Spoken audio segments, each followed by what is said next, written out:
Hello, and welcome to another episode of Robbinsdale Revisited. Today we're here with Pete Ritchie, president of the Robbinsdale Historical Society, talking about a very unique aspect of the city. Before Robbinsdale ever knew it was a wrestling town, it was just a town full of kids. Kids in backyards on playgrounds, rolling around in the grass, practicing headlocks they barely understood, leaping off picnic tables and calling it a flying elbow. Someone always played the bad guy. Someone always won the belt. And somehow, everyone knew wrestling mattered, even if they didn't quite know why. Part of that reason was Robbinsdale High School. For decades, it ran one of the toughest wrestling programs in the state. Practices were hard, the expectations were high, and quitting wasn't really an option.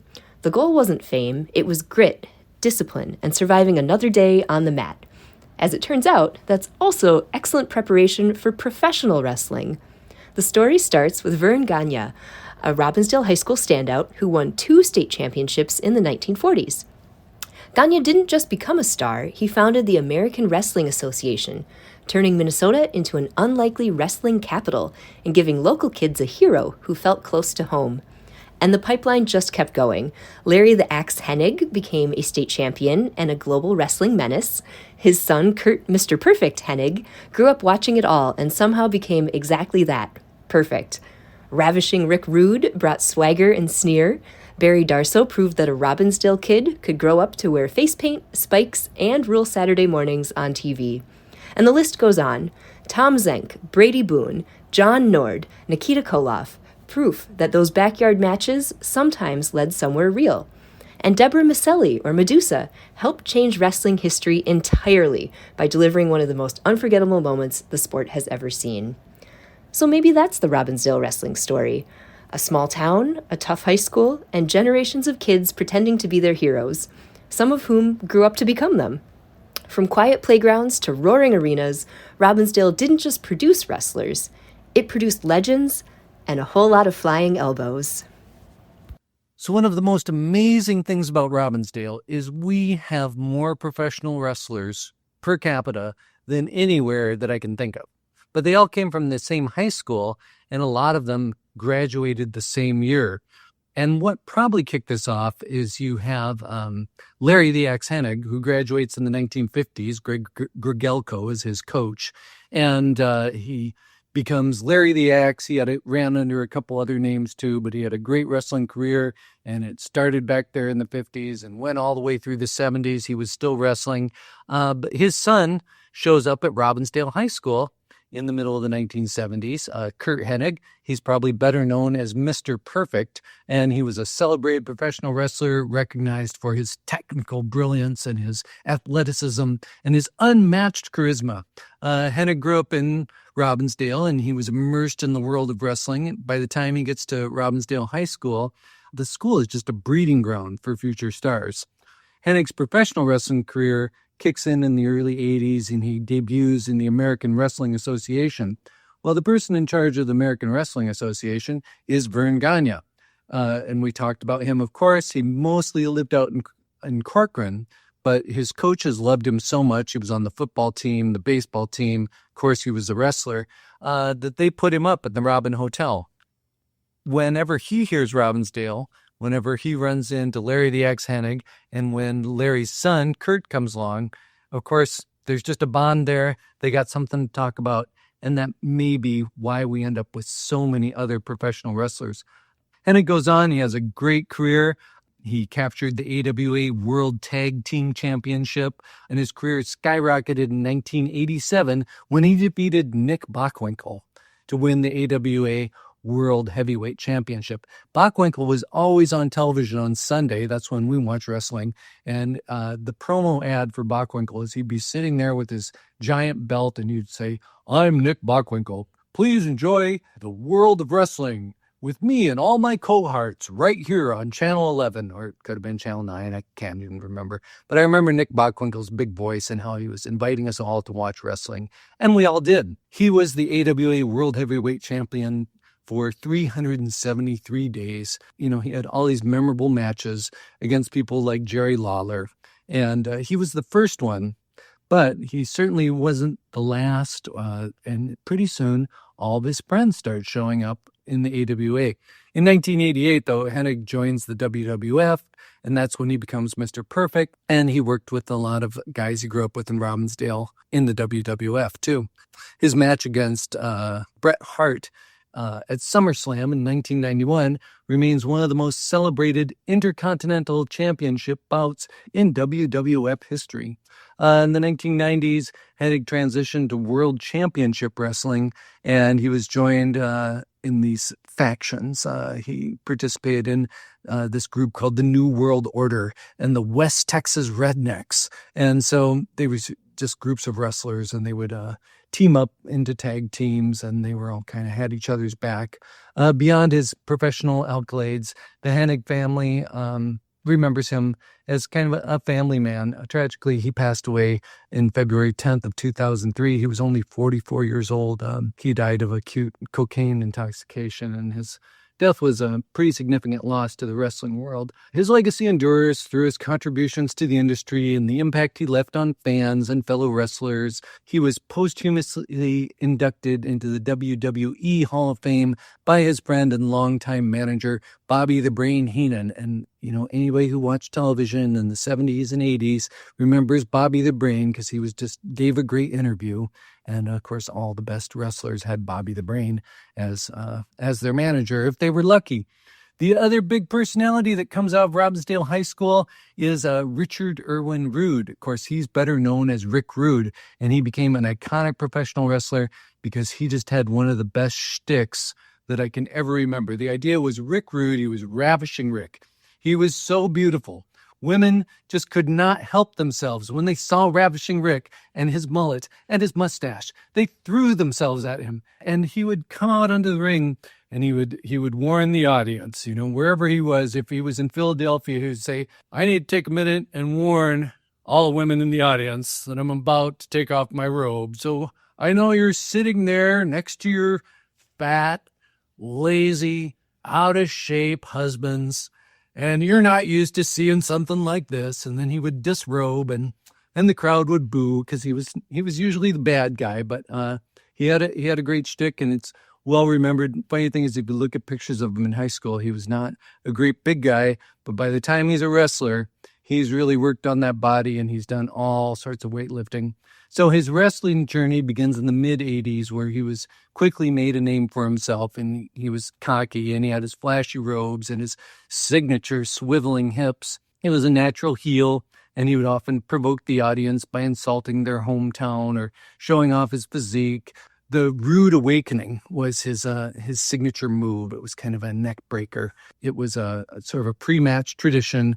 He'd have selecting a woman from the audience to kiss, only to be added to his notoriety. So he would look around and say, "Who's going to get a kiss from Big Rick Rude?" His early highlights included stints in promotions like the NWA, where he won the Southern Heavyweight Championship. In 1987, Rude joins the WWF, where he gained significant fame. He's got a feud running with Jake the Snake Roberts and the Ultimate Warrior, and so those are kind of memorable ones.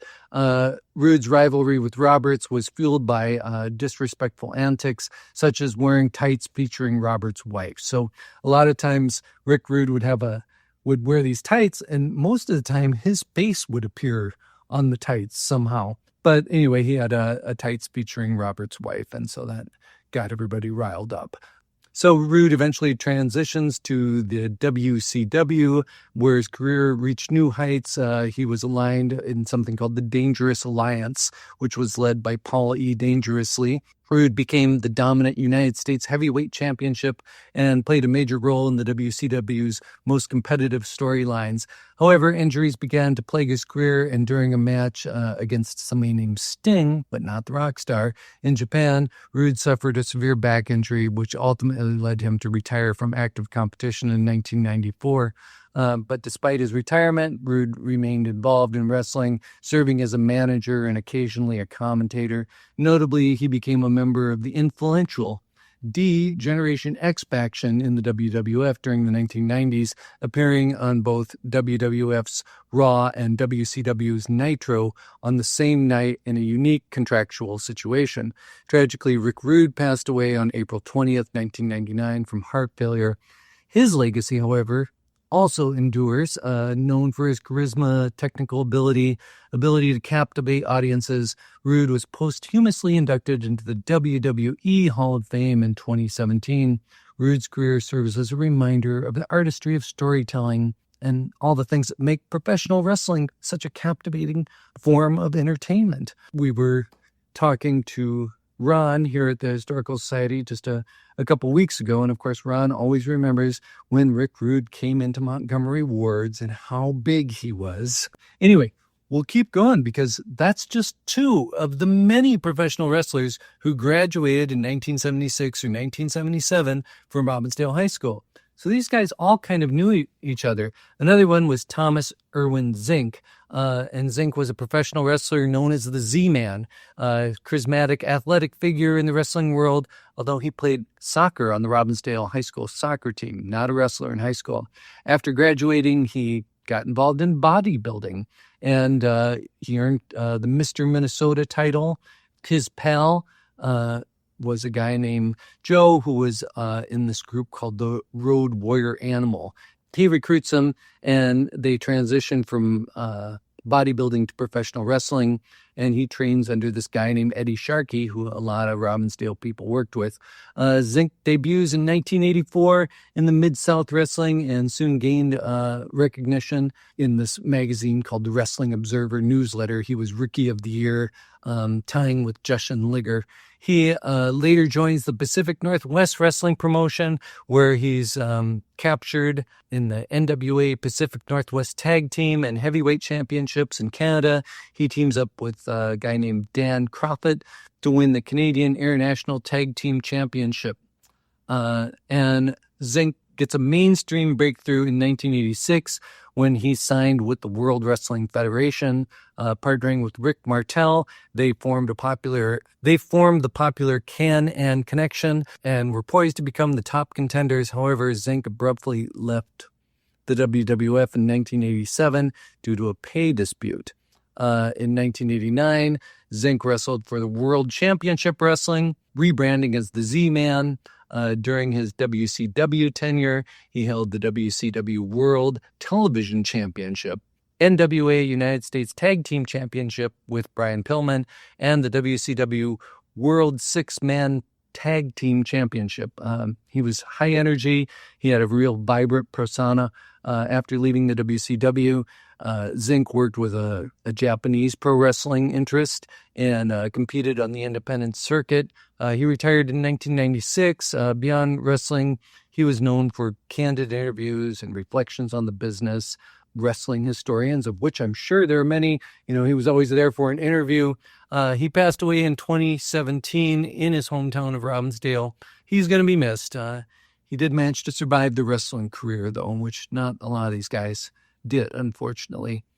The other one we should talk about is Nord the Barbarian, John Eric Nord. He's also remembered for these car commercials. I think somebody in his family owned a car business, and he would leap onto the hood and pound the hood of the car and yell at whoever was watching on the TV that they should get down there and buy a car. Played football, and he wrestled at Robbinsdale High School, graduating in 1977. Again, he worked with this Eddie Sharkey, and he trained so many of our Minnesota wrestling stars.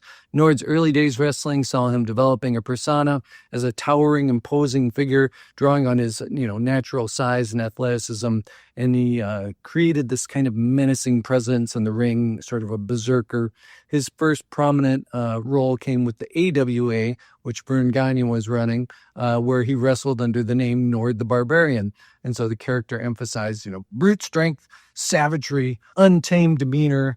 The berserker Viking, he had a long, rugged beard, and he had a hat with horns, and just all the works, usually dressed in animal skins. In his early years, Nord built credibility as a tag team competitor and a singles wrestler. He worked alongside Bruiser Brody in Japan and in other territories too.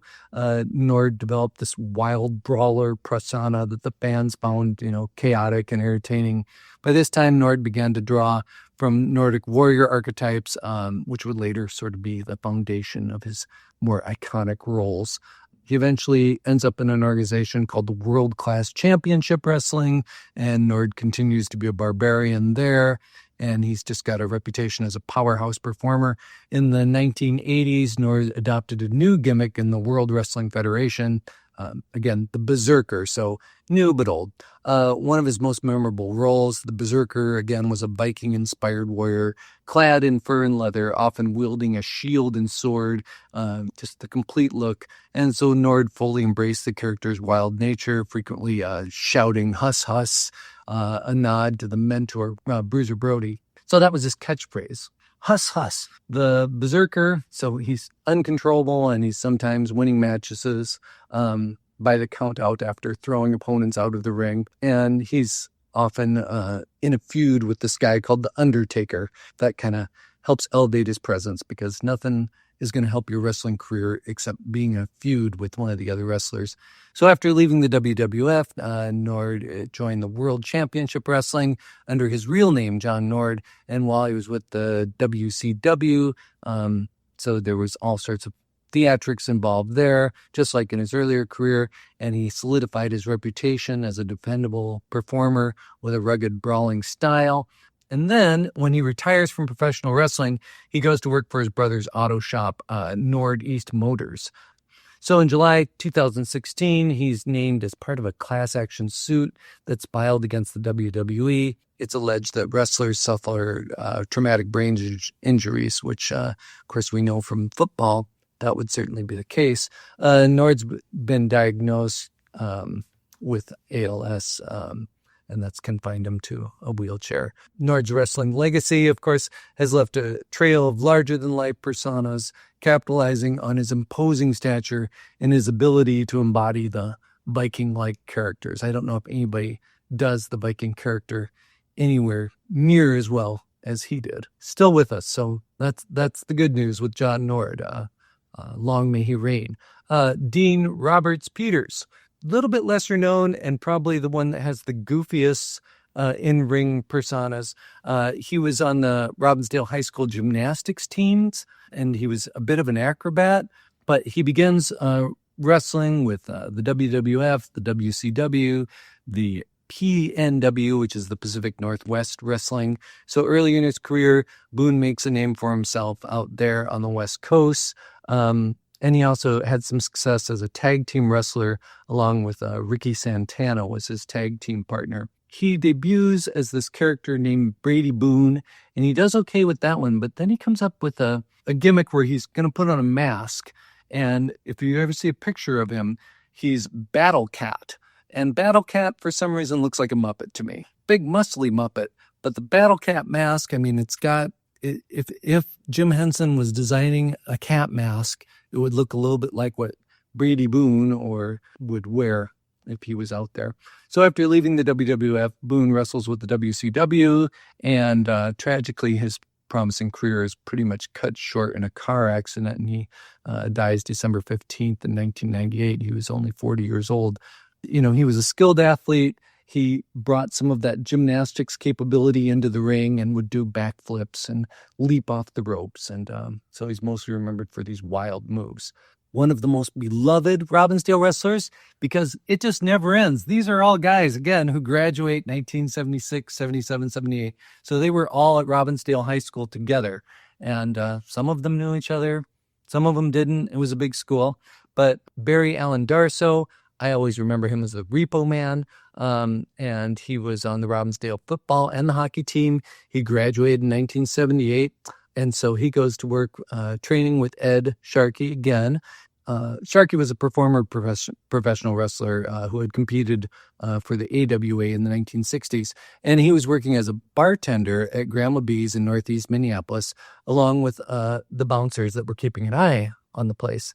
Now, some of the people he hired for bouncers were Rick Rude, of course. So Rick Rude's, 6'3" and 235 pounds. He's going to make a great bouncer. Then he also hires Michael Hagstrand, Barry Darsow, and John Nord. And these people all kind of describe Grandma B's as not really anything like a typical neighborhood hangout, that it's just always a little bit rowdy, a little bit rowdier than any other place. And so you had to have great bouncers. So Sharkey goes into the professional wrestling business in 1982, and he recruits his bouncers as, sort of his first talents. And they set up a little training school in a church basement, and there he coaches, Rick Rude and Hagstrand and Darsow, and transforms them into professional wrestlers. So as a professional wrestler, Darsow's best known for his role as Smash in the tag team Demolition. He adopts various ring names over the course of his career. The Repo Man is the one I always remember. Then there's Blacktop Bully. Darsow also competed in prominent wrestling promotions like the Jim Crockett promotions, the World Wrestling Federation, the World Championship Wrestling during the 80s and 1990s. In 83, he debuts in Hawaii as Czar Mongo, and briefly in New Zealand, where he's moved around a bit more. He ends up in Georgia Championship World Wrestling under the name Man Mountain Darsow. Later that year, he joins the Mid-South Wrestling as Crusher Darsow, portraying an American who sympathized with the Soviet Union. And then he teams up with this guy named Nikolai Volkov, and they adopt the ring name Crusher Khrushchev. And he becomes an inaugural Mid-South television champion by defeating a guy named Terry Taylor. In 1984, Darsow joins the Jim Crockett promotions as part of a National Wrestling Alliance, and he's awarded a share of the NWA World Six-Man Tag Team Championship along with Nikita Koloff. Again, we'll get to Nikita, but another Robbinsdale guy. And they part ways after a while. Then Darsow gets into this thing called the Rock and Roll Express with Ricky Morton and Robert Gibson and the Road Warriors. Darsow joins the WWF in 1987 and becomes part of a tag team, Demolition Smash, alongside Axe Bill Eadie. The team was known for face paint, black attire, and aggressive style. Demolition just achieved all sorts of significant success, winning the WWF Tag Team Championship 3 times and holding the title record for 478 days. That was the first time. They feuded with other prominent teams like the Powers of Pain, the Warlord, the Barbarian, Bret Hart, and Jim Neidhart. The Rockers, Shawn Michaels, and Marty Jannetty. In the early 1990s, with the addition of Crush, or Brian Adams, they turned Demolition into a trio, but the group's popularity began to wane, leading to their eventual disbandment in 1991. Then Darsow, repackages himself as the Repo Man, a sneaky, villainous character who repossesses items from other wrestlers. So he's always engaged in feuds with the British Bulldog and Randy Savage. And despite the character's prominence on television, people just loved it. The Repo Man, he'd go out and, repossess one of the other wrestlers' cars and then come into the ring and wave the keys at him, So lots of fun. And he left the WWF in 1993. And following the WWF tenure, he competes for some independent wrestling organizations.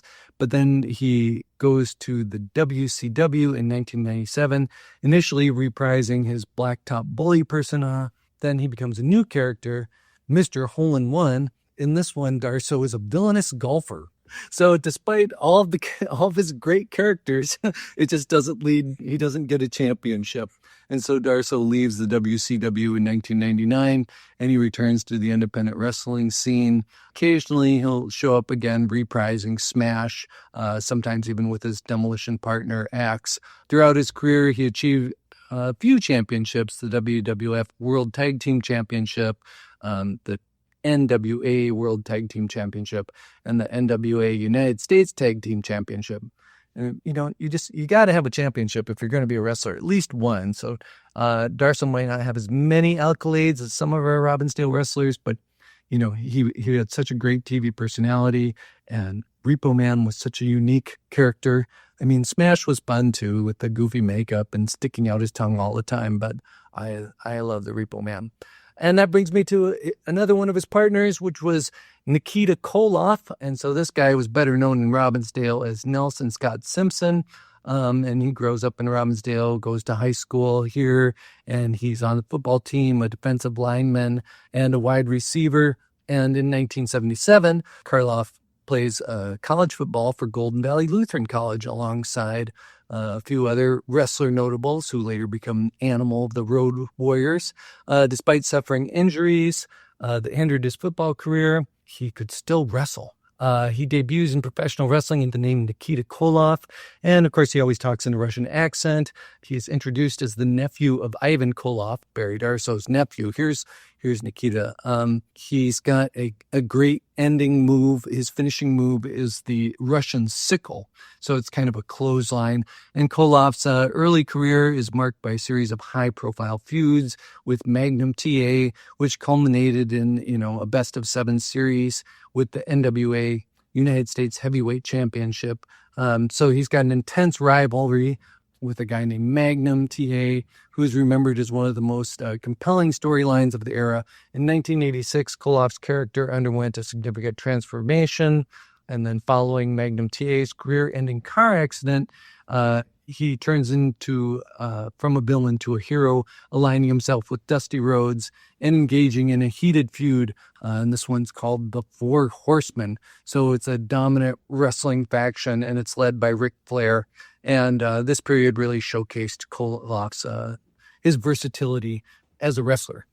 After a brief hiatus, Koloff returns to wrestling in 1991 with the World Championship Wrestling, the WCW, and he resumes his rivalry with Lex Luger, which is a great name, Lex Luger. Not Lex Luthor, but he's evil. And so he participates in all sorts of high-profile matches there, and there's a notable feud with Sting. Again, not the rock star Sting, the wrestler Sting. And so Koloff's tenure with the WCW is marked by his continued popularity and his ability to adapt to an ever-evolving wrestling style. Koloff retires in 1992, and he leaves behind a legacy that's characterized by in-ring performances and compelling character work. His portrayal of a Russian villain during, the politically charged time period when it was just kind of added a layer of realism to his character, making him one of the most recognizable figures in wrestling history. I mean, he would come out with the Russian hat on, a red cape or something, even a Russian military uniform, all sorts of goofy get-ups for that. And he had lots of championships, NWA World Television Championship one time, the NWA National Heavyweight Championship, NWA World Six-Man Tag Team Championship 4 times, the UWF World Television Championship, and a few other accolades came his way. And Koloff legally changed his name to Nikita Koloff in 1988, just fully embracing that wrestling persona. So after his career, after he retired, Koloff became a devout Christian and is involved in all sorts of ministry work, serving as a representative for the Fellowship of the Sword, a religious organization. Beyond wrestling, Koloff has authored a few books, Breaking the Chains and Wrestling with Success, Developing a Championship Mentality. So they're all co-written with this guy named Jeffrey Gittimore. Anybody who watched wrestling ran into this guy in the 1980s because he was just unavoidable and loved his outfits. They always had CCCP somewhere on them too. He's also a great resource for anybody who's interested in the history of wrestling. He's still out there and doing interviews and talking about his days. And then we get to Deborah Masili, and I hope I'm saying that name right. Think I got it though, but she's better known as Madusa. And she attended Robbinsdale High School in 1979. After stints as a model, beauty pageant contestant, a nursing home worker, and a jazz dancer, she eventually, again, is trained by Eddie Sharkey and debuted in 1984 the independent wrestling circuit before joining the AWA in 1986 as Madusa Masili, and she feuded with Sherry Martel, again, Rick Bartel, Sherry Martel, won the AWA World Championship Wrestling in 1987, and the same year she gets into a management agreement with Curt Hennig and starts this thing called the Diamond Dallas Pages Stable, the Diamond Exchange. She becomes the first woman to win Pro Wrestling Illustrated's Rookie of the Year. In 1989, Maiseli broke new ground by signing a contract with All Japan Women's Pro Wrestling, the first non-Japanese wrestler to do so. And there she trained in Japanese wrestling, kickboxing, and a few Thai martial arts. She held the IWA women's title. In 1991, she was in the WCW managing Rick Rude as part of Paul E. Dangerously's Dangerous Alliance. 2 years later, the WWF received its women's division and signed her as Alundra Blaze. She became a 3-time WWF Women's Champion. In 1995, she returns to the WCW, and when she does, she famously tosses the WWF belt into the trash can. She later won a WCW Cruiserweight Championship, the first and only woman to do so before retiring in 2001. During the beginning of her wrestling career, she also worked as a part-time nurse, and she's since gone on to monster truck driving. Thanks for listening. I'm Crystal Boyd. Robbinsdale Revisited is brought to you by the Robbinsdale Historical Society. Our little history museum is located at 4915 42nd Avenue North in the heart of Robbinsdale. We're open Fridays and Saturdays from 10 to 3. You can also visit us online at robbinsdale.org. You found this episode, so you know where to find the next one. Bicycle into the city every Saturday to see our friends. Back home, sitting hand in hand when the evening ends. Oh, when the evening ends. Oh, when the evening ends in Robbinsdale.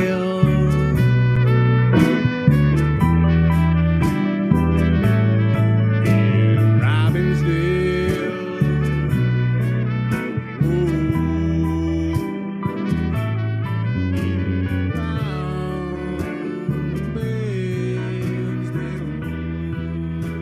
Our theme music is provided by Gabe Barnett and the Rounders.